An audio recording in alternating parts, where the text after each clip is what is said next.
I don't know of a better place to kind of sing those songs where we think about holy, holy.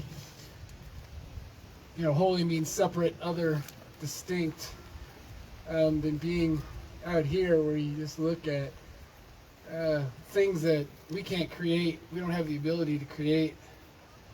Anybody smart enough to make a tree? We can plant seeds, right? We can plant saplings that grow into trees. But the idea to make a tree and then the ability to make a tree, that's pretty amazing. So in this place, we're reminded that God is holy. So thanks for being willing to take the risk and to come on out to a different place. It is one of the things that we're thinking about more and more as a church leadership is taking risks and doing things that are a little bit different, all in the hopes of us growing more and more, growing more in our knowledge of Jesus, but growing more in our relationships with each other. So to those of you who took the risk this morning to come out and to gather with us, and this is your first time gathering with us, that's a huge risk, and we're glad to have you here with us this morning out in this place, which is definitely another new experience for you. So welcome. And I just want, as we begin, or I guess as we continue, but as I begin the message, I want to say a huge thanks to our team, to our teams, many people who were here very early, setting up running cords and getting all this set up and then practicing, and people who were over at the building and reminding those that showed up that no, we were gathered over here this morning, and then those that are gathered down in the pavilion and putting together the food, and just a huge thanks. And for those of you who maybe are fairly new to Hope and you are wondering how you can get to know people, joining one of these teams is a way to do that. So there's a team called the Hope Life Team, and their job is to kind of think about ways to bring the church together, and they put together the plan for the meal and everything that's going on down there, and maybe you'd like to get involved with that team. The app is the way that you can do that. You can go to the church app, and there's a sign-up link there to kind of say, hey, I'm interested in serving in the life of the church. And there's several ways that you can serve, but those are great ways for you to get to know other people. Speaking of getting to know people, maybe you're interested in maybe connecting in a smaller group and you just don't know how to do that. This Wednesday evening at 7 o'clock, my wife and I, we invite you to come on over to our house for some ice cream and maybe some apple crisp. This would be an opportunity for you to meet a few other leaders and a few other people and to get connected in that way.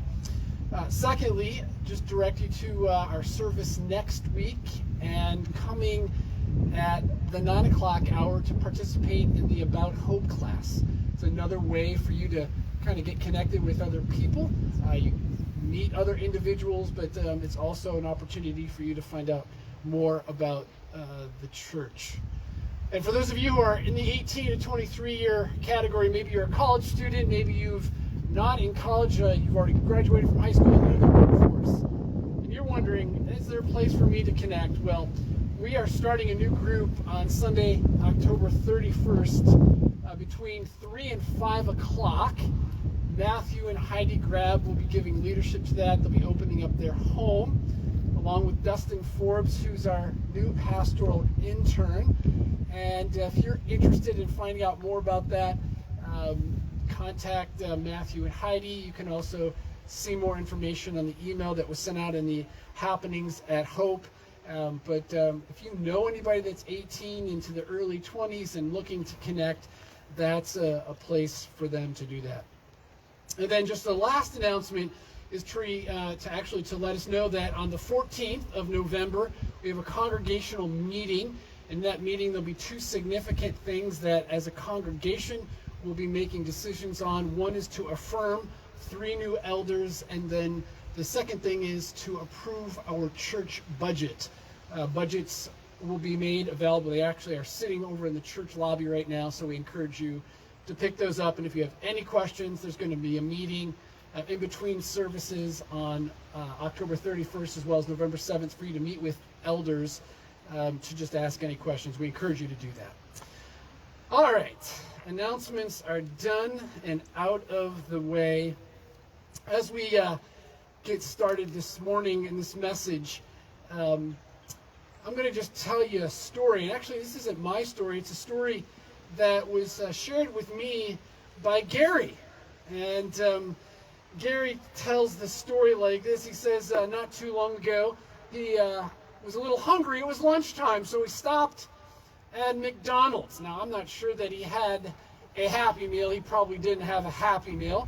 But he did stop at McDonald's, and after ordering his meal, he took it to go, and he was sitting in his vehicle eating it, and he noticed a woman who hurriedly walked into the restaurant, and she was dressed, he says, very professionally in a business suit, and she went in and she apparently ordered her meal to go, and she came out with her hands full, and she had a soda, or actually it was a milkshake in her hand, and her meal. And as she came to her vehicle, she decided to put the milkshake on the top of the car so that she could get her key out to unlock her vehicle. And then she quickly jumped in the car with her food, sat down and put the key in the ignition, and was beginning to obviously pull away when Gary was watching this whole thing.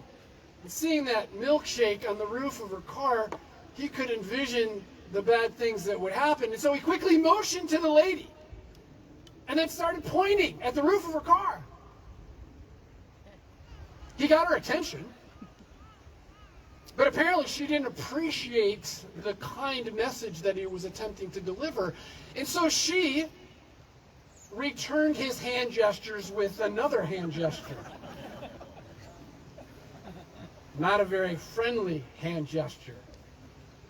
Now remember, the milkshake's sitting on the roof of the car. She puts the car in reverse, backs out, hits the brakes, and the milkshake comes sliding forward and tips over, the contents of which, all the chocolate milkshake across the windshield. Now the lady's not very happy at all. So she flips on her windshield wipers, turns on the squirts all of the chocolate milkshake all across her windshield. The cup goes flying off onto the parking lot. She hits the accelerator and speeds away. Now you can imagine what kind of experience that would be to sit there and to watch this happen, and you have to wonder, why did that happen? I mean, what was going on in this mind of this lady? I mean, here's a kind older gentleman sitting in his car, just eating his lunch, attempting to be thoughtful and helpful, and she perceives his actions as being harmful in some way, right? I mean, she sees his actions as being hurtful to her in some way, so she responds in an aggressive and an angry way. What causes people to do that? I mean, why would she act that way? Well, if you're following along in the PowerPoint, and I invite you to go ahead and to do that, that's included there with the lyrics on your phone. Why does that happen? Well, there's a word that describes what happens. It's called a misperception of somebody's actions. Right? And so this lady in the car, she misperceives Gary's actions as being harmful and negative towards her. The word misperception, as defined by the Oxford Dictionary, is a wrong or incorrect understanding or interpretation. Webster defines it as a false or inaccurate perception. A misperception is absolutely being certain of something, right? But being absolutely wrong of what it is that you're certain of. That woman inaccurately perceived Gary's gesture of kindness and took it as something as harmful and hurtful to her. Now, why does this happen? Why do people misperceive things? What's going on in that? You begin to think about it as a person. What's going on here is this woman, is making a quick judgment based on limited information, a quick judgment of Gary's intentions, a quick judgment based on limited information. She just had Gary's hand gestures, and she's judging Gary's hand gestures to mean something. And she interprets them completely wrong. Have you ever been the victim of a misperception? Have you ever been on the sending end of the misperception? I bet every one of us sitting here, those of us joining us online, every one of us have misperceived the actions of somebody else and have had the actions of somebody else misperceive our actions. And that then creates a problem in our relationships, doesn't it? 4 weeks ago now it is, we began this series, When Being One is Difficult. We began by saying being one is the way to go, right? It's the best way to live. Being one is what unity is all about. And when we're one, and when we're united, and when we have a relationship built on that, then things go well. And that's the best way. The best way is to be one, to be united. That's the best way to live. We've been saying it's incredibly difficult. It's really hard to be one. And one of the things that gets in the way of our unity is this thing called misperceptions. We're going to look at a text this morning from Joshua chapter 22, and I invite you, those of you who brought your Bibles along, to go ahead and open up to Joshua 22, or if you have the PowerPoint in front of you, you can follow along. It's all listed there. But what we're going to read in Joshua 22 is a story. And it's a story of misperceptions. And, one of the things that you've got to appreciate about the Bible is that the Bible is full of stories. And it's full of stories of the great things that people do, but also full of stories of the bad things that people do, the mean things that people do, the dumb things that people do, the evil things that people do. The Old Testament is a book that contains so many stories of people doing evil things. In many ways, it's a comforting place to go. It's comforting because you can read in these stories yourself. You can see, I'm not the only one that sins. I'm not the only one that misperceives. I'm not the only one that... So God gives us this gift of just laying things out. This is the way that it is. This is a story. This happened. Real people just like you and I. It's happened in the nation of Israel. People who think like us. People who fill in the blanks like we do. People who misperceive. And from them, we can learn about misperception. So Joshua chapter 22, I'm going to begin reading in verse 9. In the context of Joshua 22 is that the nation of Israel has entered into the promised land. And they've spent several years conquering it.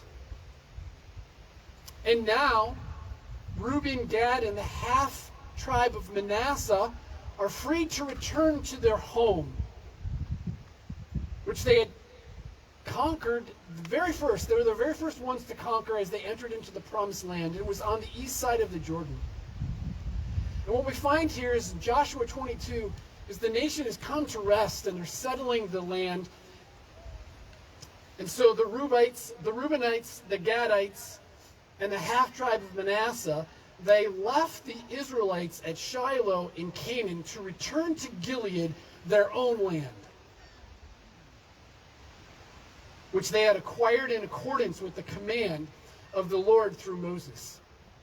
Now there's a map, which you can't see very good on the screens here, but there's a map of the nation of Israel. The nation of Israel is about 120 miles from north to south, and it's about 50 miles to 70 miles in its width from east to west at its widest points We're talking about a small plot of land.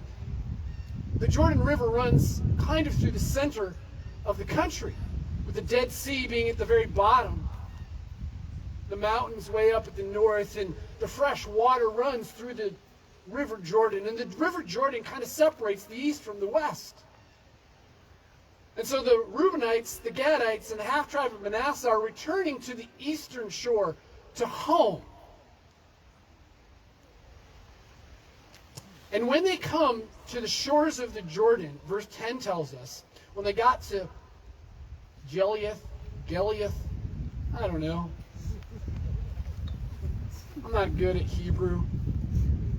I'm sure some Hebrew professor could pronounce it very accurately. But when they came to that place near the Jordan in the land of Canaan, the Reubenites, the Gadites, and the half-tribe of Manasseh, they stopped there and they built an imposing altar there by the Jordan. Now, the word imposing means phenomenal.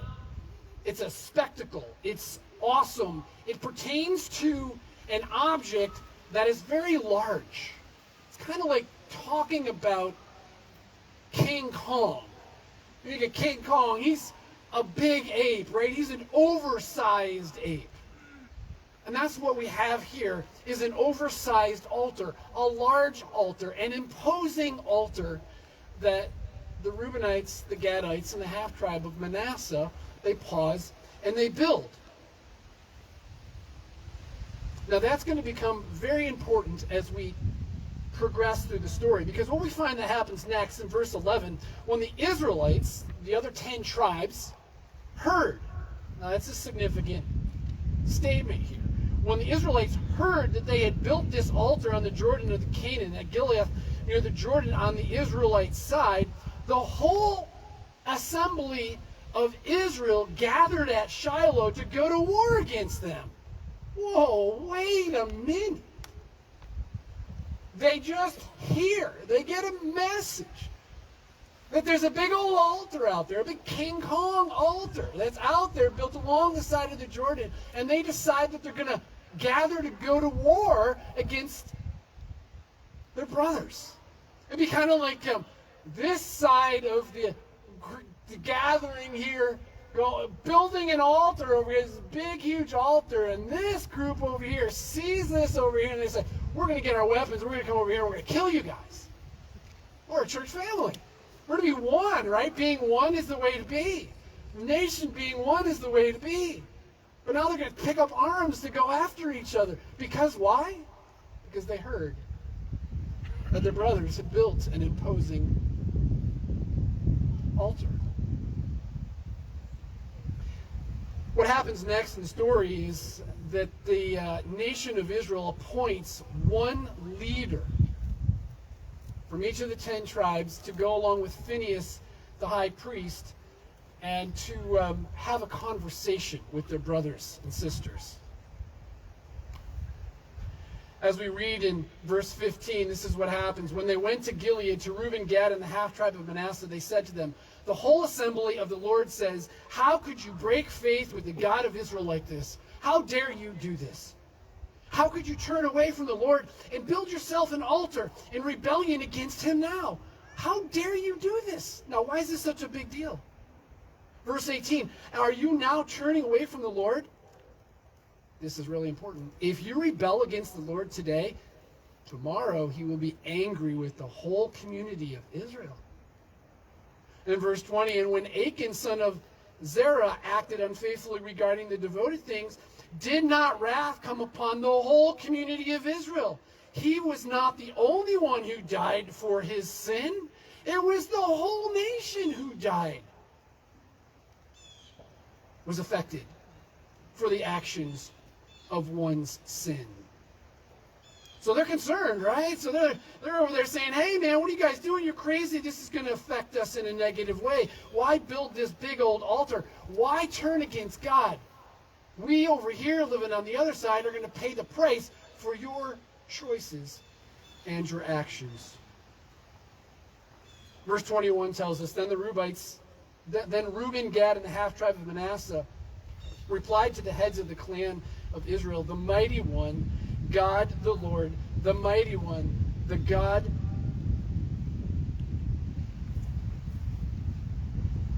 The mighty one, God the Lord, the mighty one, God the Lord, he knows, and let Israel know, if this has been in rebellion or disobedience to the Lord, do not spare us this today. If we have built our own altar to turn away from the Lord and to offer burnt offerings and grain offerings, or to sacrifice fellowship offerings on it, may the Lord himself call us to account. And then they continue, they say, no, we did it for fear that someday your descendants might say to ours, what do you have to do with the Lord, the God of Israel? The Lord has made the Jordan a boundary between us and you. You Reubenites and Gadites, you have no share in the Lord. So your descendants might cause ours to stop fearing the Lord. So that's why we said, let us get ready and build an altar. But not for burnt offerings or sacrifices. On the contrary, it's to be a witness between us and you and the generations that follow, that we will worship the Lord in his sanctuary with our burnt offerings and sacrifices and fellowship offerings. And then in the future, your descendants will not be able to say to ours, you have no share in the Lord. And we said, if they ever say this to us or to our descendants, we will answer, look at the replica of the Lord's altar, which our fathers built, not for burnt offerings and sacrifices, but as a witness between us and you. Far be it from us to rebel against the Lord and turn away from him today by building an altar for burnt offerings, grain offerings, and sacrifices, other than the altar of the Lord our God that stands before his tabernacle. And then, when Phinehas the priest and the leaders of the community, the heads of the clans of the Israelites, heard what Reuben, Gad, and Manasseh had to say, they were pleased. And Phinehas, son of Eleazar, the priest, said to Reuben, Gad, and Manasseh, today we know that the Lord is with us, because you have not acted unfaithfully, which we had perceived, but you have not acted unfaithfully towards the Lord in this matter. Now you have rescued the Israelites from the Lord's hands.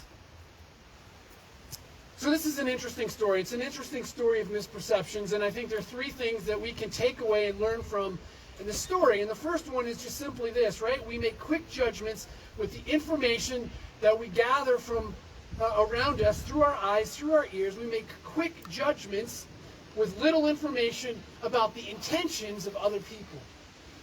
And this is clearly what happened on both sides, right? So in verse 11 through verse 16, we find that the assembly of the Israelites, they gather together, they make a quick judgment, right? Because of what they heard. With very little information. They don't know the intent. They don't know why Reuben, Gad, and the half-tribe of Manasseh. But they make a quick judgment with little information based on what they hear. So they gather together. They're going to go to war. They even accuse them. They've gone so far with what it is that they've seen to come up with an intention. They devise the intention. They devise the intention that they're going to break faith with God, that they're turning away from God, that they're rebelling against God. Very little information. Just a few stones piled really high. Yes, a very impressive, very large altar. Very little information, a quick judgment about the intention of others. Now, if Israel can do this, we also see that Reuben, Gad, and the half-tribe of Manasseh is guilty of the same thing. We see in verse 24 that in their defense they say, no, we did this for fear. We built this altar for fear that someday there might be a day that's going to come when your descendants might say to our descendants, you don't belong with us. See this river divided us. And so they're guessing. They're looking into the future. They're misperceiving the other 10 tribes of Israel, that they're going to act in a mean way towards them. Quick judgment, little bit of information about the intentions of others. Now, why does this happen? I think we're all guilty of this, right? I mean, we're really honest. We're all guilty of this. We make quick judgments with little information about the intentions of each other. Why does this happen? Well, some of the reason that it happens is because people were limited, right? We have limited understanding of situations. We're limited in the amount of information that we have. And being limited people, there's something else that we have going against us, and that is that with our limits, we want to fill in the blanks, right? There's just something within us where we strive to fit the pieces of the puzzle together. It's just the way we are. It's part of being human. It's not comfortable to just leave something unfilled. Matter of fact, it's not uncomfortable, but we just naturally fill it in because it just doesn't work to leave it unfilled in our brains. And so we're doing this regularly. We make, based on our perceptions of other people, based on their color of their skin, based on the kinds of clothing that they're wearing, based on the style that their hair is, the kind of work that they do, the way that they talk, the way that they walk. There's all kinds of social science research that indicates that we as people, we make perceptions, judgments of other people. And we're regularly doing this. So we're limited, we're filling in the blanks, and not only are we limited just in our abilities, but we also are limited in our understanding of the intentions of other people. We can't get inside the head and the heart of somebody else. And so based on their actions, we attach something to it. And so when Gary's there waving, he's like an imposing altar, right? The imposing altar stands out. Gary's there waving. He's making a scene, right? He's trying to get the lady's attention. Right? He's like this imposing altar. And the lady, like Israel, sees his actions, but she can't see his heart. She can't see out of the goodness of his heart. He can see that this cup is going to slide off, and she's going to lose her milkshake. And he doesn't want that to happen. That's the intention of his heart. But as a person, she's limited in her ability to see what's in his heart. And therefore, she makes a judgment of his intentions. We do this all the time. We do this to each other far too often, and when you think about it, it gets in the way of being one. So somebody shows up late to work, and immediately you begin to draw conclusions as to why this person is late to work. They're not very good with managing their time. They're kind of lazy. They sleep in. They're whatever. And you fill in the blanks. And then you see them late a couple days later. And then next week and the week after, and you're like, this person really has a problem. They come in late to work, you have a very limited amount of information, and you've already concluded in your mind why they're late. You've also concluded in your mind the kind of person that they are and the kind of character that they have. And unfortunately, the bit of information that you're missing is that their child was just diagnosed with cancer. And that they're coming late to work because they have to care for their child. And suddenly, when you get that bit of information, it changes everything, doesn't it? But we do this all the time. We misperceive each other's actions. Somebody doesn't respond to your text. They don't respond to your email. Now, I'm kind of old, so I don't get all the technology language, but I've recently heard this thing called ghosting. Okay, so those of you who are laughing, so you know what that means. Apparently you've been ghosted before. Maybe you've ghosted me. I don't even know what that means. So you haven't offended me if you tried to offend me. I didn't misperceive your actions in that way. But apparently ghosting is when you intentionally don't respond to somebody's text or their email because you don't want to give them an answer. Is that right? Is that kind of close? I don't know. I don't know. But sometimes people don't respond, right? And so you begin to fill in the blanks. They don't want to come.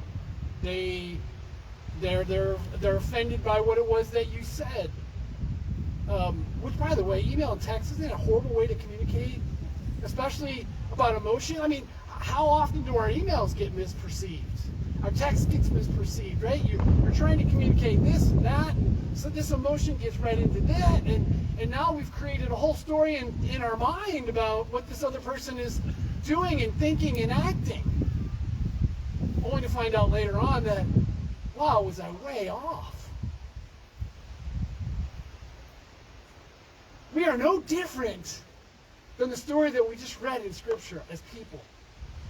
And it can get in the way of our relationships in a huge, huge way. Now, there's a second thing that we can learn from this story, and it's that our quick judgments often are rooted in fear.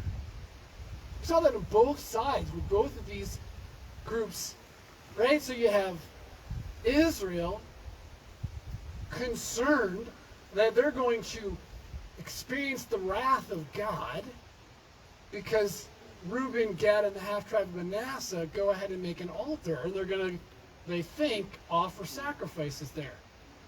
And they've played this out so far in their minds that they've even come up with the illustrations and examples to take to their brothers and to remind them, hey, don't you remember when Achan sinned, how many people died because of that? It's all motivated out of fear, right? They don't want to die.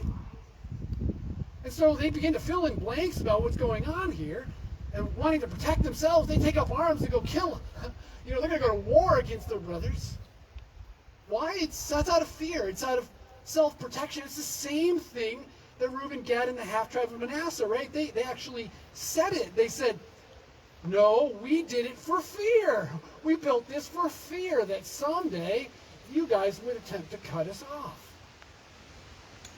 See, the other thing about us as people is that we not only want to fill in the blanks on things, and that we're limited in our ability to understand each other, but the other thing about us as people is we live life with everything revolving around us, right? And so right now, many of us are experiencing the wind that's blowing and are feeling the chill in the air, and we're doing what we can to make ourselves feel warm while we're sitting out here listening to me talk, right? And you're kind of like, man, can't you just shut up and get over this so I can get up and do jumping jacks? Right? I mean, you're living, it's just very natural. You're thinking about yourself. Your body is just telling you it's cold. Your body is saying do something because it's cold. We as people live life perceiving and seeing everything that's going on around us, and we read it through the lens of, is it going to harm me? And how do I protect myself from it? It's just natural. It's a natural thing that we do.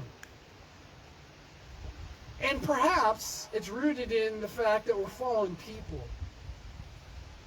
And that everything becomes about us. We become so self-focused that we don't even have the ability, or our ability, it gets clouded to see the true intent and actions of other people. So this leads us to the third and final conclusion, so I'm going to get done with this pretty quickly, right? And that is that we saw this early in the story. It's wise to investigate our quick judgments of each other, right? It's wise to do that. Good thing the nation of Israel didn't just take their swords and go over and kill their brothers and sisters, because they would have been murdering them all for the wrong reasons, right?